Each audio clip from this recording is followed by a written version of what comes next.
Merci beaucoup.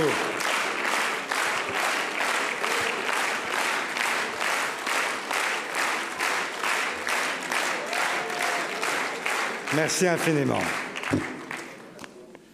Chers amis, chers camarades, je dois vous dire que je suis évidemment très heureux, très fier de me retrouver ce soir parmi vous, si nombreux. Ça a été dit, il y a des salles derrière qui sont totalement remplies jusque sur les trottoirs avec des gens qui ne peuvent pas rentrer. Et je dois avouer que je m'étais habitué à des salles plus petites. Très bien. Ça prouve que nous avançons. Et c'est vrai que depuis quelques semaines, depuis l'accord de cette nouvelle union populaire, écologique et sociale, un espoir s'est levé. Dans un contexte très particulier. Nous avons eu une élection présidentielle, certes, mais elle n'a rien purgé. Habituellement, une élection présidentielle, c'est fait pour quoi? Pour trancher les grandes questions qui vont structurer pendant 5 ans les politiques publiques. Et là, un président qui s'est caché, qui a joué en défense, attendant le second tour pour enfin se livrer à un débat avec la candidate de l'extrême droite, mais ne dévoilant rien de son projet, se limitant à détruire ce qui était assez facile, le projet qu'elle portait. Et depuis, rien. Un président qui a été élu, mais qui n'a pas de mandat. 28% au premier tour, 58% au second, sans jamais avoir annoncé ce qu'il ferait. Il est venu chercher un chèque en blanc. Mais celles et ceux qui sont venus au second tour pour l'élire président de la République ne l'ont pas fait pour son projet. Ils l'ont fait simplement pour éviter le pire, pour éviter Marine Le Pen. J'en étais, mais je n'ai pas voté pour le projet d'Emmanuel Macron. J'ai simplement voté pour éviter Marine Le Pen. Et je voudrais qu'ils s'en souviennent maintenant. Je voudrais qu'ils comprennent que maintenant, nous allons, oui, donner un mandat à celui qui nous gouvernera, celui qui permettra à la France de s'engager dans les grandes transitions pour les 5 prochaines années. Et c'est l'élection législative qui va en décider. Et c'est maintenant que nous allons permettre à la gauche de l'emporter.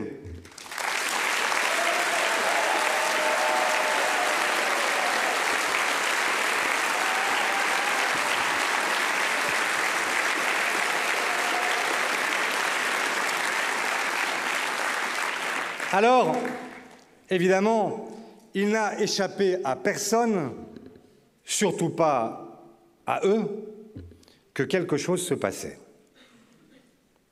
Sans doute l'avez-vous ressenti. Il y a des gens qui, il y a quelques semaines encore, vous disaient la gauche. Qu'est-ce que c'est que la gauche? Ce truc tellement divisé, tellement atomisé, fragmenté, qu'aucun espoir n'est possible. Et puis d'un seul coup, vous avez retrouvé des gens, des collègues, des amis, des parents qui vous ont dit « Ah tiens, il se passe quelque chose ». Et si, au fond, tous ces gens qui ont passé leur vie à s'agonir, à se diaboliser mutuellement, et si ces gens avaient enfin compris quelque chose? Et si peut-être, par une illumination, il faut croire aussi au miracle, tout laïque que nous soyons, si ces gens avaient compris que le peuple de France leur demandait de se réunir. Et il n'a pas échappé à nos adversaires, à nos concurrents dans cette élection, que quelque chose se passait effectivement. Alors, ça y est, ils y viennent. Non pas pour annoncer un projet quelconque, non, toujours pas. Ça, on aimerait tellement avoir une confrontation projet contre projet. Non, ça viendra certainement après. Il paraît qu'il y aura un projet sur le pouvoir d'achat, après les législatives. Comme c'est pratique. Surtout, ce qu'ils ont choisi de faire, c'est de faire campagne contre nous. Alors, rien n'est trop gros. Si je les cite, ça me fait mal, mais je vais le faire quand même. Alors, nous, c'est la faillite. Nous, c'est le blocage du pays. Nous, c'est, je notais parce que, franchement, rien n'est assez fort. Nous, c'est la guillotine fiscale. La catastrophe. Bref, j'ai même lu à l'instant sur les réseaux sociaux que ces gens qui n'ont honte de rien expliquent désormais que face aux extrêmes, il faudrait maintenant voter pour les candidats d'Emmanuel Macron. Et là, je me dis, mais quand même, ces gens ont bien du culot. Parce que je me souviens qu'ils étaient là pour me demander, au deuxième tour de l'élection présidentielle, « Que faites-vous les socialistes? Que faites-vous les communistes? Que faites-vous les insoumis? Venez voter pour nous !» Je me souviens de Richard Ferrand, qui n'est pas n'importe qui dans cet édifice de la République en marche, venir expliquer, si, il y a des citations, il y a ces produits, c'est écrit, venir dire qu'il avait même des valeurs communes avec la France insoumise, qu'il avait la République en commun avec les insoumis. Oui, oui, il l'a dit.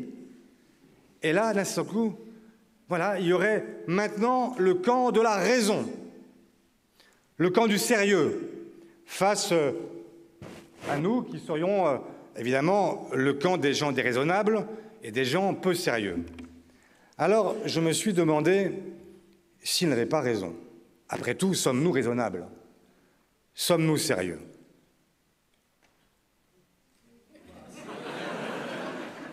Vous doutez un peu ou pas?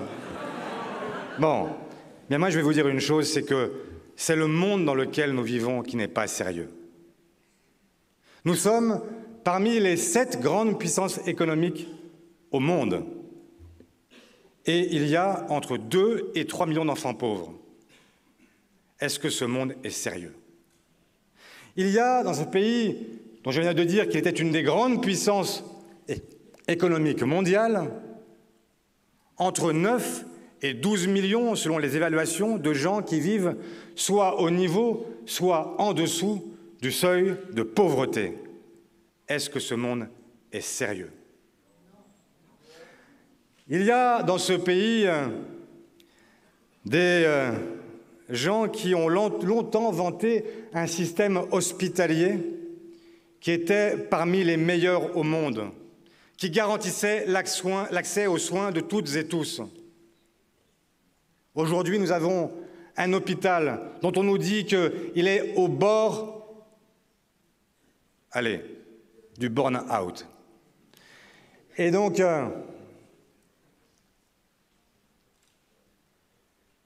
après une crise sanitaire, dans un moment où nous avons salué à nos fenêtres, à 20h, le personnel soignant, où le président a même expliqué au lendemain du premier confinement qu'il était désormais converti au service public, même convoquant les jours heureux. Et le voilà qui, dans la même période, a supprimé entre 2017 et 2020, nous n'avons pas les chiffres pour la suite, 17 000 lits en France. Est-ce que leur monde est sérieux? Je pourrais continuer encore sur ce qui s'est passé dans l'année qui vient de s'écouler. Pour nombre d'entre vous, vous avez été mis au chômage partiel. Vous avez perdu 14% de vos revenus. Ça n'est pas rien, 14% pour des gens qui n'ont pas des revenus importants. Et pendant ce temps-là, nos amis du CAC 40, eux, ont fait un bénéfice record, 160 milliards de bénéfices. Alors, nous, on n'est pas contre les bénéfices, mais on est pour les partager. C'est ce qui nous différencie de la droite.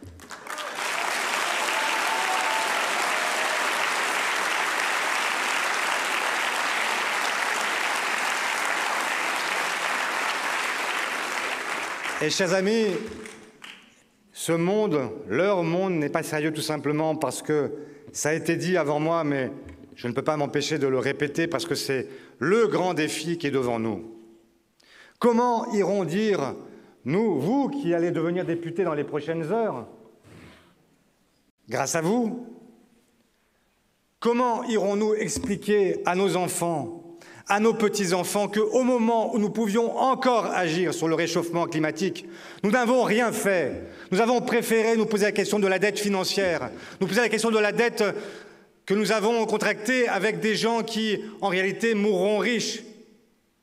Mais la réalité, c'est que la dette écologique, elle est infiniment moins supportable que toutes les dettes financières du monde, parce que nous avons une urgence à relever ce défi climatique et que nous ne pourrons pas dire à celles et ceux qui nous survivront que nous n'avons rien fait, que nous n'avons rien essayé, que nous n'avons même pas tenté d'interdire ce réchauffement qui pourtant menace les espèces, menace tout simplement l'espèce humaine, fera de la vie de celles et ceux qui nous suivront un enfer.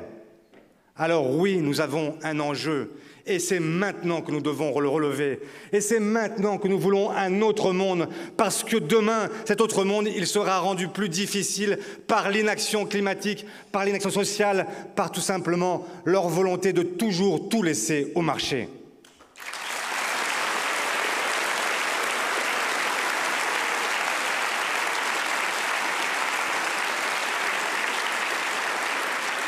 Parce que je n'ai pas le temps de vous dire tout ce que j'aurais eu envie de vous dire, mais je veux simplement évoquer en quelques mots la question du travail.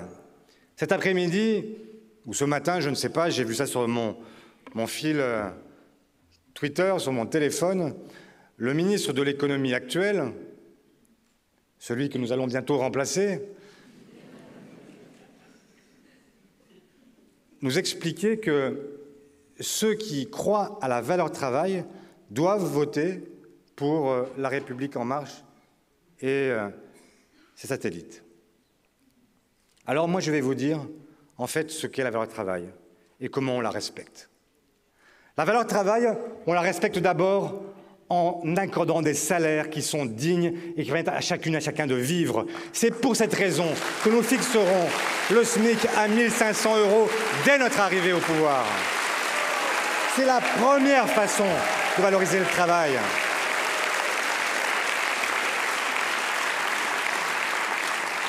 La deuxième façon de respecter la valeur travail, c'est de faire l'inverse de ce qu'ils ont fait en arrivant au pouvoir.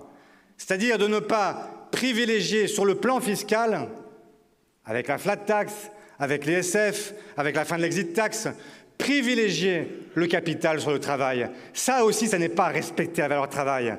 La respecter, c'est mettre à minima au même barème les revenus du travail et ceux du capital. C'est ce que nous ferons en abolissant la flat tax, en rétablissant l'ISF, en surtaxant les super profits, en faisant en sorte que celles et ceux qui ont aujourd'hui tant d'argent viennent rendre aussi à ceux qui créent la richesse et faire en sorte que nous puissions partager et faire en sorte que chacun puisse vivre mieux.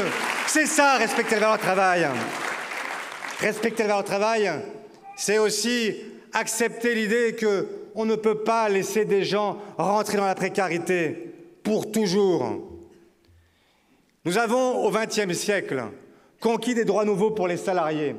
Chaque page du Code du travail représente des combats qu'ont menés les syndicalistes, la gauche politique, celles et ceux qui, dans le mouvement social, ont cherché à accorder des droits aux salariés face au patronat.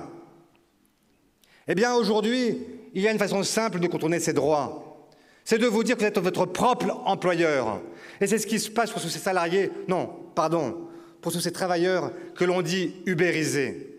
Aujourd'hui, les chauffeurs, les livreurs, dont on ne parle pas parce qu'ils sont souvent d'origine étrangère. Et finalement, c'est leur place, le vélo, la moto, la voiture, bref, d'être ceux qui nous transportent, nous livrent, sans aucun droit. On se fracture la jambe en vélo, pas d'accident du travail.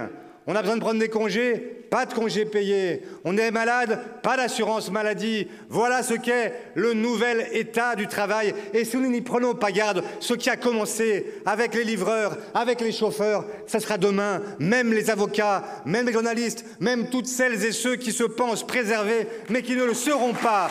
Et donc c'est la raison pour laquelle nous commencerons par cela, par les défendre eux, parce qu'en les défendant eux, nous nous défendons tous.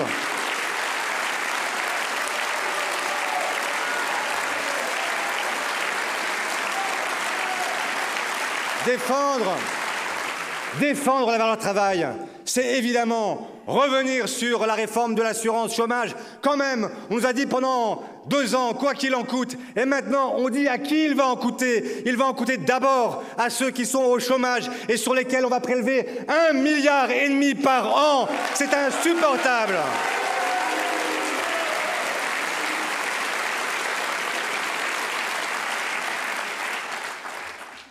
Préserver, respecter la valeur travail, c'est évidemment aussi faire en sorte que le travail paye, y compris quand on ne travaille plus. La retraite. Mais la retraite, ça n'est pas un privilège, ça n'est pas quelque chose qu'on accorderait parce qu'on a des gens qui d'un seul coup seraient devenus paresseux. Non, la retraite, c'est un droit que nous avons acquis fièrement au cours des années, au cours des siècles, parce que tout simplement, il y a un moment où on ne peut plus travailler. Et quand je vois qu'aujourd'hui, ces gens qui disent respecter la valeur travail proposent simplement à des gens qui ont commencé à travailler très tôt, à des gens qui ont eu des métiers pénibles, de leur dire car leur métier sur les chantiers, toutes celles et ceux qui sont les frigos à Rungis, bref, toutes celles et ceux qui ont des métiers difficiles, exposés aux matières dangereuses, qui ont travaillé de nuit, qui ont fait les 3-8, qui ont soulevé des charges lourdes, qui ont, bref, eu des métiers insupportables, leur dire maintenant la retraite, c'est 65 ans. Mais quelle est cette aberration par laquelle on voudrait faire en sorte que ce soit ceux qui ont eu les métiers les plus difficiles qui viennent payer par leur travail plus longtemps la retraite des cadres? Comment c'est possible d'imaginer que ceux qui ont une espérance de vie de 8 à 13 ans inférieure à la moyenne des cadres, leur dire que c'est eux qui vont justement payer la retraite des autres? Cette injustice est intolérable et c'est la raison pour laquelle nous nous battons ensemble pour le retour de la retraite à 60 ans.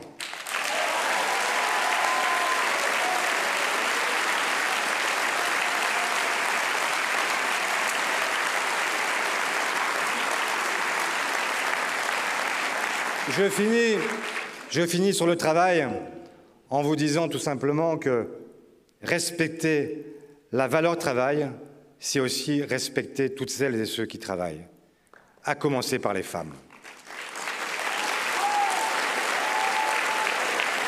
Que dans ce grand pays qui est la France, qui se veut une république, qui a fait graver au fronton de ses mairies et de ses écoles liberté, égalité, fraternité. Laissez penser qu'il est encore possible ici, au XXIe siècle, qu'en moyenne, les femmes soient payées 20% de moins que les hommes à tâches, métiers égales. Eh bien, ensemble, nous allons conquérir, dans ce quinquennat, l'égalité au travail, l'égalité des salaires entre les femmes et les hommes.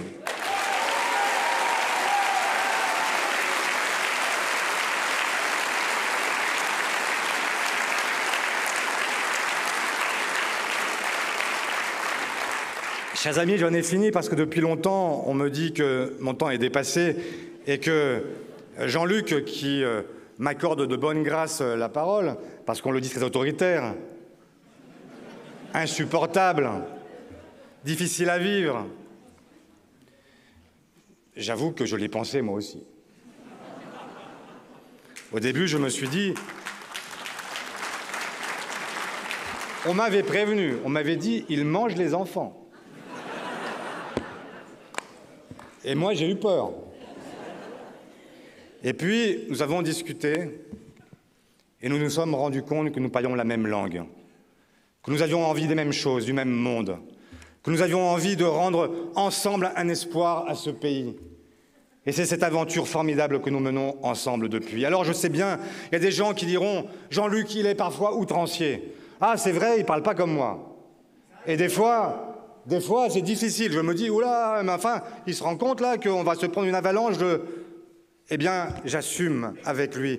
Parce qu'il y a des gens qui s'arrêtent à ces mots. Mais moi, je voudrais qu'on parle derrière les mots M-O-T-S, des mots M-A-U-X qu'il évoque, et qu'on arrête les polémiques inutiles, et qu'on aille chercher jusqu'au fond, qu'on se pose les bonnes questions, qu'on ait enfin le courage de traiter les vrais sujets et de ne pas se cacher derrière des polémiques futiles. Alors, chers amis, vous qui, pendant ces dernières années, avez combattu dans les mouvements sociaux qui avaient fait bouger la France, avec MeToo, avec les marches pour le climat, la marche contre les retraites, qui avait été sur les ronds-points, toutes et tous, vous qui avez voulu, qui avez rêvé d'un autre monde, vous qui avez rêvé d'un autre pays, eh bien, c'est possible dimanche, à une seule condition, c'est qu'on se mobilise toutes et tous. Eh bien, je compte sur vous toutes et vous tous. Je vous en remercie d'avance et je vous dis ensemble, oui, la victoire est possible, un autre monde est possible et ensemble, on va gagner.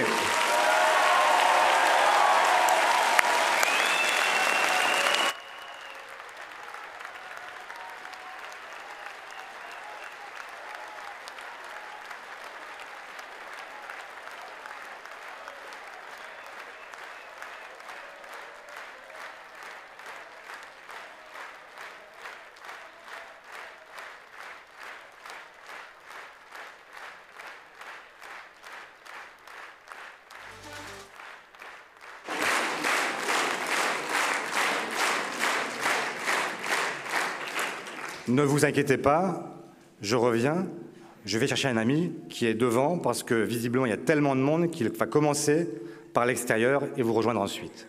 Je ne vous dis pas qui c'est une surprise.